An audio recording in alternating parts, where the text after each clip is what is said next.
नमस्कार दर्शक बंधु आज हूँ 25 सेप्टेम्बर गुरुवार। चलतु देखने आज सकाळ किसी गुरुत्वपूर्ण खबर। जदि पर्यंत वीडियो को लाइक करना वीडियो को लाइक करने सह चैनल को सब्सक्राइब करी कमेंट माध्यम जानतु आपण माने क्यों जिल्ला देखुंती जहाद्वारा एभली गुरुत्वपूर्ण खबर आपण मानक पाखरे सर्वप्रथमे पहुंचरिबो। नंबर 1 आसंता 27 रे ब्रह्मपुर सुरत अमृत भारत एक्सप्रेस ट्रेन सेवार शुभारंभ करिवे प्रधानमंत्री।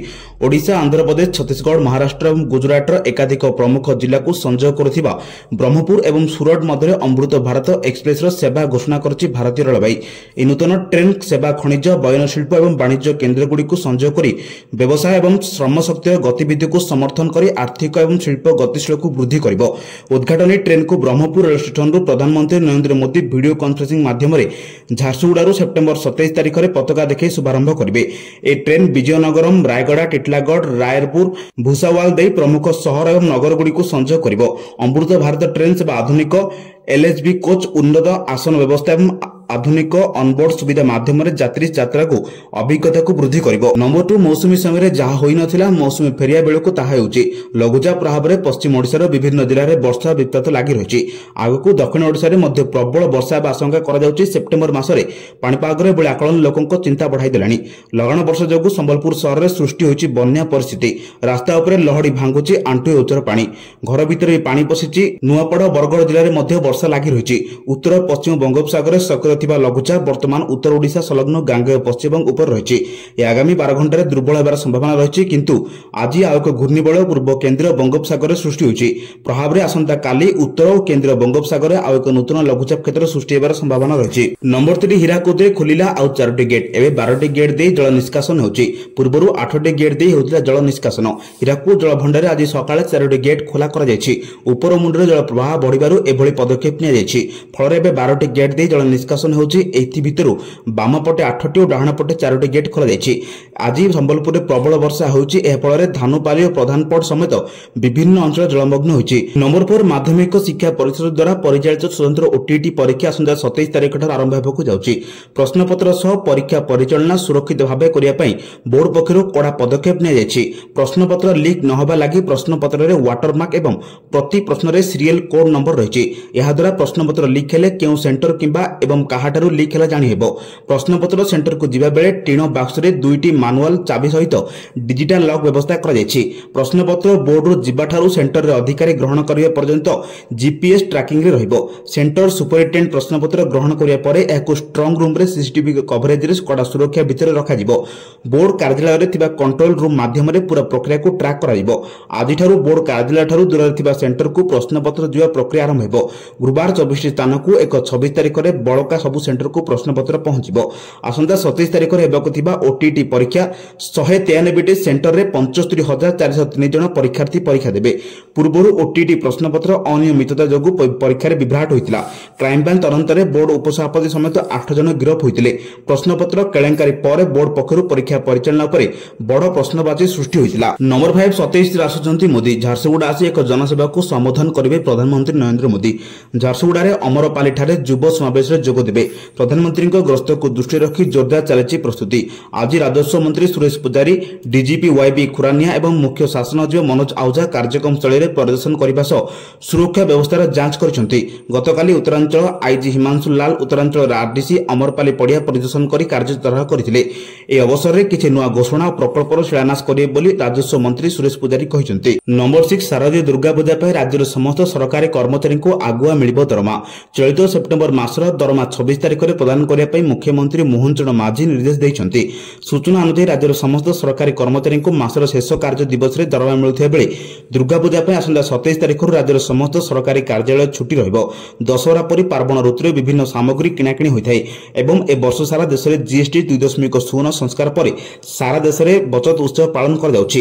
एहाकु दृष्टि रखी चलित मासर दरमा 26 तारिख सुधा प्रदान पई मुख्यमंत्री निर्देश दैछंती। नंबर 7 विधानसभा रे शीतल भंडार ताती। शीतल भंडार निर्माण को नहीं दुई राजा मुहांमुही जो सरकार सारा जोग को परिपारे शीतल भंडार केमिति करेंगे कहले बोली प्रश्नकाल में प्रश्न करते बीजेडी विधायक रणेंद्र प्रताप स्वाई। यार जवाब रखी राजा स्वाई उपर दोष लदिले उपमुख्यमंत्री केवी सिंहदेव। से कहले रणेंद्र प्रताप स्वाई निजे कृषि मंत्री थिया बेले तो शीतल भंडार कले नहीं। आम सरकार कहबाकू चेष्टा कला बेले प्रश्न करुछंती।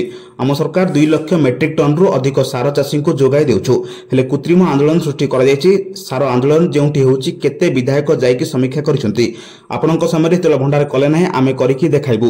सबु सब डिविजन रे शीतल भंडार करियो बोली गृह को निर्भर प्रतिश्रुति देथिले उपमुख्यमंत्री केवी सिंहदेव। नंबर 8 दक्षिण पश्चिम मौसुमी और लघुचाप क्षेत्र प्रभाव में ओडिशार आसंता 4 दिन पर्यंत प्रबल वर्षा हेबो। भारतीय पाणीपाग विभाग आईएमडी अनुसार केंद्रीय बंगोपसागर में 25 सेप्टेम्बर सुधा लघुचाप सृष्टि हेबो जहाँ 26 सुधा अवपात रे घनीभूत होई 27 सेप्टेम्बर दक्षिण ओडिशा और उत्तर आंध्र उपकूल अतिक्रम करिबो। 24 सेप्टेम्बर पर कोरापुट नवरंगपुर और नुआपड़ा को ऑरेंज वार्निंग जारी होइछि जेउठरे प्रबल अति प्रबल वर्षा सह घड़घड़ी 30 ରୁ 40 किलोमीटर बेगर पवन हेबो। मालकानगिरी कंधमाल कलाहांडी रायगड़ा गंजाम गजपति और बालेश्वर जिला को येलो वार्निंग जारी होइछि।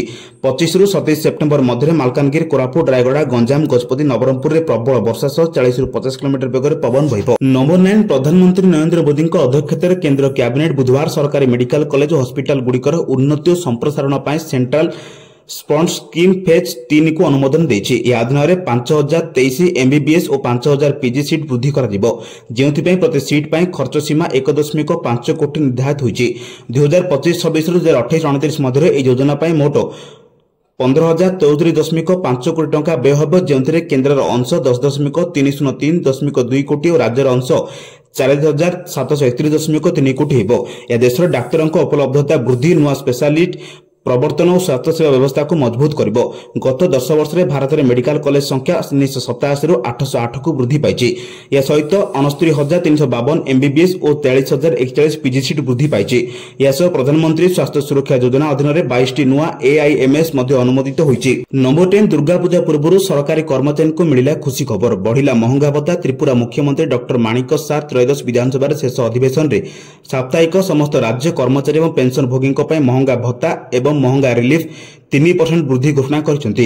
ए वृद्धि अक्टोबर 1 रु कार्यकारी हेबो। ए सरकारी निष्पत्ति सीधासलख 1 लाख रु अधिक कर्मचारी एवं 84,000 रु अधिक पेंशन भोगी को लाभ देबो। त्रिपुरा सरकार मार्च 2025 रे डीए एवं डीआर 3% वृद्धि करथिले। या पूर्व जनवरी 2025 रे केंद्र सरकार केंद्र कर्मचारी को 2% डीए वृद्धि घोषणा करथिले जहा डीए 55% को वृद्धि करथिला। नंबर 11 केंद्र कैबिनेट रेल कर्मचारी एक बड़ उपहार देछि। बुधवार अनुष्ठित एक बैठक में प्रधानमंत्री नरेंद्र मोदी नेतृत्व में केंद्र कैबिनेट 10.91 लाख अधिक रेल कर्मचारी को 78 दिन बोनस भाव में 1865.68 कोटी टंका प्रदान करने को अनुमोदन करिछि। सरकार कहिसंती ए बोनस दशहरा नुह दीपावली पूर्व रेल कर्मचारी मानक प्रदान करा। उक्त बोनस ट्रैक रक्षणाबेक्षणकारी loco pilot track manager station master supervisor technician सहायक पॉइंट्समैन रेल मंत्रालय कर्मचारी एवं अन्य ग्रुप सी कर्मचारी को प्रदान कराइबो। Bihar Bakhtiyarpur Rajgir Tilaipur rail tracking double करने को मोदी कैबिनेट अनुमोदन करिसेंती जहार मूल्य 2,192 कोटी अधिक हेबो। केंद्र मंत्री अश्विनी वैष्णव कहिसेंती एपर्यंत यह एकक लाइन थिला जहार क्षमता सीमित थिला। डबल लाइन हेबा परे यार क्षमता वृद्धि पाइबो। रेल मंत्रालय अनुसार ए लाइन 104 किलोमीटर लंबा हेबो एवं बिहार 4टी जिला को कभर करिबो। नंबर 12 मालकानगिरी जिले में सरकार कर्मचारी को छुट्टी बातिल कर दैछि। आसंता 28 तारिख पर्यंत समस्त कर्मचारी को छुट्टी बातिल करिसेंती जिला प्रशासन। प्रबल वर्षा संभावना को दृष्टि रखी जिलापाल ए छुट्टी बातिल करिसेंती। ए समय मध्य हेडक्वार्टर्स न छाड़िया सरकारी कर्मचारी को निर्देश देइछंती। जिलापाल को अनुमति बिना मुख्यालय न छाड़िया निर्देशनामा जारी होइछि। ए निर्देशनामा को अवमानना कले दृढ़ कार्यानुष्ठान नियाजियो बोली जिलापाल कड़ा चेतावनी देइछंती। नंबर 13 जीएसटी पर भारत सरकार एवं गरीब महिला को एक नूतन उपहार देइछंती। पेट्रोलियम मंत्रालय द्वारा प्रकाशित सूचना अनुसार सरकार प्रधानमंत्री उज्ज्वला योजना अधीन 2.5 नियुत गरीब महिला को अतिरिक्त मागणा एलपीजी संयोग प्रदान करिवे। ए योजना अधीन भारत सरकार एवं मोट 105.8 नियुत लोकों को एलपीजी संयोग प्रदान करिसेंती। प्रधानमंत्री उज्ज्वला योजना आवेदन करिया पई आपनक निर्मिलिखित डॉक्यूमेंट रहिबा आवश्यक।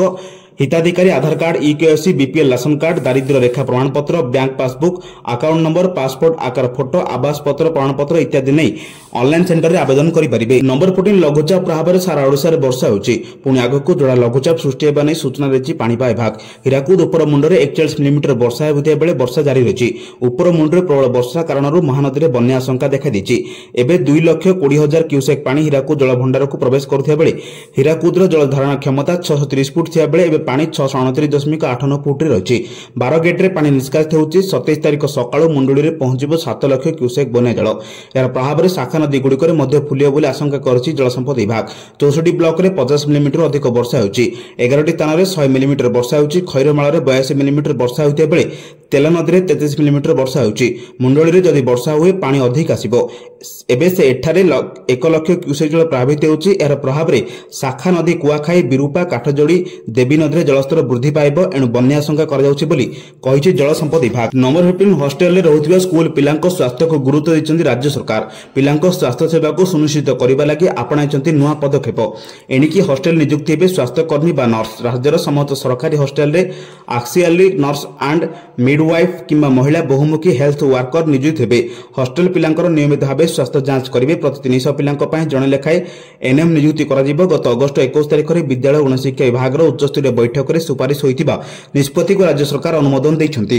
ଏନେଇ ଗଣଶିକ୍ଷା ବିଭାଗ ପକ୍ଷରୁ ସ୍ୱାସ୍ଥ୍ୟ ଓ ପରିବାର କଲ୍ୟାଣ ବିଭାଗକୁ ଚିଠି ଲେଖାଯାଇଛି। ହଷ୍ଟେଲରେ ନିଯୁକ୍ତି ହେବାକୁ ଥିବା ନର୍ସମାନେ ପିଲାଙ୍କର ନିୟମିତ ଭାବେ ସ୍ୱାସ୍ଥ୍ୟ ଯାଞ୍ଚ କରାଯିବ। ହଷ୍ଟେଲ ଅନ୍ତେବାସୀଙ୍କର କାଉନ୍ସେଲିଂ ମଧ୍ୟ କରିବେ। ନମ୍ବର 16 କେନ୍ଦ୍ରୀୟ ମାଧ୍ୟମିକ ଶିକ୍ଷା ବୋର୍ଡ ସିବିଏସ୍ଇ 2026ରେ ଅନୁଷ୍ଠିତ ହେବାକୁ ଥିବା 10ମ ଏବଂ ଦ୍ୱାଦଶ ଶ୍ରେଣୀ ବୋର୍ଡ ପରୀକ୍ଷା ପାଇଁ ତାରିଖ ପ୍ରକାଶ କରିଛି। ପରୀକ୍ଷାଗୁଡ଼ିକ 2026 ଫେବୃଆରୀ 17ରୁ 15 ଜୁଲାଇ ମଧ୍ୟରେ ଅନୁଷ୍ଠିତ ହେବାର କାର୍ଯ୍ୟକ୍ରମ ରହିଛି। 2026 ମସିହାରେ ଭାରତ ଏବଂ ବିଦେଶରେ 26ଟି ଦେଶରୁ 10ମ ଏବଂ ଦ୍ୱାଦଶ ଶ୍ରେଣୀର 204ଟି ବିଷୟରେ ପ୍ରାୟ 45 ଲକ୍ଷ ପ୍ରାର୍ଥୀ ପରୀକ୍ଷା ଦେବେ ବୋଲି ଆଶା କରାଯାଉଛି। ପରୀକ୍ଷା ପରିଚାଳନା ସହିତ ଫଳାଫଳର ସମୟସୀମା ଘୋଷଣା ସୁନିଶ୍ଚିତ କରିବା ପାଇଁ ବ୍ୟବହାରିକ ମୂଲ୍ୟାଙ୍କନ ଏବଂ ଫଳାଫଳ ପରବର୍ତ୍ତୀ ପ୍ରକ୍ରିୟା ଭଳି ଅନେକ ଅନ୍ୟାନ୍ୟ କାର୍ଯ୍ୟକଳାପ କରାଯିବ। ସମସ୍ତ ଅଂଶୀଦାରଙ୍କ ଦ୍ୱାରା ପ୍ରଭାବଶାଳୀ ଯୋଜନା ଏବଂ ଦାୟିତ୍ୱ ନିର୍ବାହକୁ ସହଜ କରିବା ପାଇଁ ସିବିଏସ୍ଇ 2025 ବର୍ଷ ପାଇଁ ନବମ ଏବଂ ଏକାଦଶ ଶ୍ରେଣୀର ପଞ୍ଜୀକରଣ ତଥ୍ୟ ଉପରେ ଆଧାରିତ ନିର୍ମିଲିଖିତ ପରୀକ୍ଷା ପାଇଁ ଆପାତକାଳୀନ ତାରିଖ ପତ୍ର ପ୍ରକାଶ କରିବାକୁ ନିଷ୍ପତ୍ତି ନେଇଛି। ପ୍ରତ୍ୟେକ ବିଷୟରେ ପରୀକ୍ଷାର ପ୍ରାୟ 10 ଦିନ ପରେ ଉତ୍ତର ପତ୍ରିକାର ମୂଲ୍ୟାଙ୍କନ ଆରମ୍ଭ ହେବ ଏବଂ 12 ଦିନ ମଧ୍ୟରେ ସମାପ୍ତ ହେବାର ଆଶଙ୍କା କରାଯାଉଛି। ଉଦାହରଣ ସ୍ୱରୂପ ଯଦି ଦ୍ୱାଦଶ ଶ୍ରେଣୀ ପଦାର୍ଥ ବିଜ୍ଞାନ ପରୀକ୍ଷା 20 ଫେବୃଆରୀ 2026ରେ ଅନୁଷ୍ଠିତ ହେବ, ତେବେ ମୂଲ୍ୟାଙ୍କନ 3 ମାର୍ଚ୍ଚରୁ ଆରମ୍ଭ ହୋଇ 15 ମାର୍ଚ୍ଚ ସୁଦ୍ଧା ଶେଷ ହେବ। ନମ୍ବର 17 ପ୍ରଥମେ ସେପ୍ଟେମ୍ବର 16 ତାରିଖରେ କଳିଙ୍ଗ ଘାଟିରେ ଭୟଙ୍କର ଭୂସ୍ଖଳନ ଘଟିଥିଲା। ଅପରାହ୍ନ 3:45ରେ ବଣ ପାହାଡ଼ ଘେରା କଳିଙ୍ଗ ଘାଟିରେ ପ୍ରକୃତିର ତାଣ୍ଡବ ଦେଖିବାକୁ ମିଳିଥିଲା। ହିମାଚଳ ପ୍ରଦେଶ ଏବଂ ଉତ୍ତରାଖଣ୍ଡର ପ୍ରକୃତି ତାଣ୍ଡବ ଲୋକେ ଟିଭିରେ ଦେଖୁଥିବା ବେଳେ ପ୍ରଥମ ଥର ପାଇଁ ଓଡ଼ିଶାରେ ଏଭଳି ଘଟିବା ପରେ ଭୟଙ୍କର ଭୂସ୍ଖଳନ ସମସ୍ତଙ୍କୁ ସ୍ତବ୍ଧ କରି ପକାଇଥିଲା। ଆଉ କଳିଙ୍ଗ ଘାଟିକୁ ନେଇ ସମସ୍ତଙ୍କର ଭିତରେ ଏକ ଭିନ୍ନ ଆତଙ୍କ ଦେଖାଦେଇଥିଲା। ଚିତ୍ରରେ ଟିକେ ସୁଧାର ଆଣିବାକୁ ଚେଷ୍ଟା କରାଯାଉଥିବା ବେଳେ ଭାଙ୍ଗି ଯାଇଥିବା ରାସ୍ତାକୁ ପୁଣି ଥରେ ନିର୍ମାଣ ପାଇଁ ଉଦ୍ୟମ ଚାଲିଥିବା ବେଳେ ପୁଣି 22 ତାରିଖରେ କଳିଙ୍ଗ ଘାଟିରେ ଅଘଟଣ ଘଟିଥିଲା। ପ୍ରବଳ ବର୍ଷା ପରେ ପୁଣି ପଥର ଖସିଥିଲା। ନିର୍ମାଣ କାର୍ଯ୍ୟ ଚାଲିଥିବା ବେଳେ ପଥର ଖସିଥିଲା। ପ୍ରବଳ ବର୍ଷା ଏବଂ ପଥର ଖସିବା କାରଣରୁ ବନ୍ଦ ହୋଇଥିଲା ନିର୍ମାଣ କାର୍ଯ୍ୟ। ଭୂସ୍ଖଳନ ପରେ ରାସ୍ତା କାମ ଚାଲିଥିବା ବେଳେ ପୁଣି ପାହାଡ଼ ପାଣି ଆସି ସେସବୁ ଧୋଇ ଯାଇଥିଲା। ନମ୍ବର 18 ହୀରାକୁଦ ଜଳଭଣ୍ଡାରରେ ଆଜି ସକାଳ 4ଟି ଗେଟ୍ ଖୋଲାଯାଇଛି। ଉପରମୁଣ୍ଡରେ ଜଳ ପ୍ରବାହ ବଢ଼ିବାରୁ ଏଭଳି ପଦକ୍ଷେପ ନିଆଯାଇଛି। ଫଳରେ ଏବେ 12ଟି ଗେଟ୍ ଦେଇ ଜଳ ନିଷ୍କାସନ ହେଉଛି। ଏଥିଭିତରୁ ବାମପଟେ 8ଟି ଓ ଡାହାଣ ପଟେ 4ଟି ଗେଟ୍ ଖୋଲାଯାଇଛି। ହୀରାକୁଦ ଜଳଭଣ୍ଡାରରେ ଆଜି ସକାଳ 4ଟି ଗେଟ୍ ଖୋଲାଯାଇଛି। ଉପରମୁଣ୍ଡରେ ଜଳ ପ୍ରବାହ ବଢ଼ିବାରୁ ଏହି ପଦକ୍ଷେପ ନିଆଯାଇଛି। ଏଣି ଆଜି ସମ୍ବଲପୁରରେ ପ୍ରବଳ ବର୍ଷା ହେଉଛି। ଏହା ଫଳରେ ଧାନବାଲି ଓ ପ୍ରଧାନପଟ ସମେତ ବିଭିନ୍ନ ଅଞ୍ଚଳ ଜଳମଗ୍ନ ହେଉଛି। ଲୋକେ ନାହିଁ ନଥିବା ଅସୁବିଧାର ସମ୍ମୁଖୀନ ହେଉଥିବା ଦେଖିବାକୁ ମିଳିଛି। ନମ୍ବର 9 ପାର୍ବଣ ଋତୁ ପାଖେଇ ଆସୁଥିବା ବେଳେ ରାଜ୍ୟରେ ଉଭୟ ସୁନା ଓ ରୂପା ଦାମ ହୁ ହୁ ହୋଇ ବଢ଼ିବାରେ ଲାଗିଛି। ମଙ୍ଗଳବାର ଦିନ ଗୋଟିଏ ଦିନରେ 24 କ୍ୟାରେଟ୍ ସୁନା ଦାମ 2620 ଟଙ୍କା ବୃଦ୍ଧି ପାଇ 1,15,690 ଟଙ୍କାରେ ପହଞ୍ଚିଛି। 22 କ୍ୟାରେଟ୍ ସୁନାର 10 ଗ୍ରାମ ପିଛା 2400 ଟଙ୍କା ବୃଦ୍ଧି ପାଇ 1,06,050 ଟଙ୍କା ହୋଇଛି। ଗତ 5 ଦିନ ମଧ୍ୟରେ ଭୁବନେଶ୍ୱରରେ 22 କ୍ୟାରେଟ୍ ସୁନା ଦାମ 4,150 ଟଙ୍କା ବଢ଼ିଛି। ଏହା ଲଗାତାର ଭାବେ 1 ଲକ୍ଷ ଟଙ୍କା ଉପରେ ରହିଛି। ସେହିପରି 24 କ୍ୟାରେଟ୍ ସୁନା ଦାମ 4,370 ଟଙ୍କା ବଢ଼ିଥିବା ବେଳେ ବଜାର ତଥ୍ୟରୁ ଜଣାପଡ଼ିଛି ଭାରତ ଉପରେ ଆମେରିକା ଲଗାଇଥିବା ଶୁଳ୍କ ଏବଂ ନିକଟରେ ଆମେରିକା ରାଷ୍ଟ୍ରପତି ଡୋନାଲ୍ଡ ଟ୍ରମ୍ପ H1 ଭିସା ଫିକୁ $1 ଲକ୍ଷ ବଢ଼ାଇଥିବାରୁ ସୁନା ମହଙ୍ଗା ହେଉଥିବା ବିଶେଷଜ୍ଞମାନେ କହିଛନ୍ତି। ଅନ୍ୟ ଏକ ଗୁରୁତ୍ୱପୂର୍ଣ୍ଣ ବିଷୟ ହେଉଛି ରୂପା କେଜି ପ୍ରଥମ ଥର ପାଇଁ 1.5 ଲକ୍ଷ ଟଙ୍କା ସ୍ତର ସ୍ପର୍ଶ କରିଛି। ମଙ୍ଗଳବାର ରୂପାର କିଲୋଗ୍ରାମ ପିଛା 2,000 ଟଙ୍କା ବୃଦ୍ଧି ପାଇ 1.5 ଲକ୍ଷ ଟଙ୍କା ହୋଇଛି। ଗତ 5 ଦିନରେ ରୂପା ଦାମ 9,000 ଟଙ୍କା ପର୍ଯ୍ୟନ୍ତ ବଢ଼ିଛି। ନମ୍ବର 20 ଶିଳ୍ପ ଦକ୍ଷତା ବିକାଶ ଓ ବୈଷୟିକ ଶିକ୍ଷା ମନ୍ତ୍ରୀ ସମ୍ପତ ଚନ୍ଦ୍ର ସ୍ୱାଇଁଙ୍କ ଉପସ୍ଥିତିରେ ଆଜି ଦକ୍ଷତା ବିକାଶ ଓ ବୈଷୟିକ ବିକାଶ ପାଇଁ ଦେଶର 3ଟି ପ୍ରମୁଖ ଅନୁଷ୍ଠାନ ସହିତ ବୁଝାମଣା ପତ୍ର ସ୍ୱାକ୍ଷରିତ ହୋଇଛି। ଓଡ଼ିଶା ସରକାରଙ୍କ ଦକ୍ଷତା ବିକାଶ ଓ ବୈଷୟିକ ଶିକ୍ଷା ବିଭାଗ ଓ ଗତି ଫାଉଣ୍ଡେସନ, ଜଷ୍ଟ ଜବ୍ସ ନେଟୱାର୍କ ଏବଂ footwear design development institute FDI ସହିତ ଏହି ବୁଝାମଣା ପତ୍ର ସ୍ୱାକ୍ଷରିତ ହୋଇଛି। ଏହି ବୁଝାମଣା ପତ୍ର ରାଜ୍ୟର ଦକ୍ଷତା ବିକାଶ କ୍ଷେତ୍ରରେ ବିଶ୍ୱସ୍ତରୀୟ ସୁଯୋଗ ସୃଷ୍ଟି କରିବ।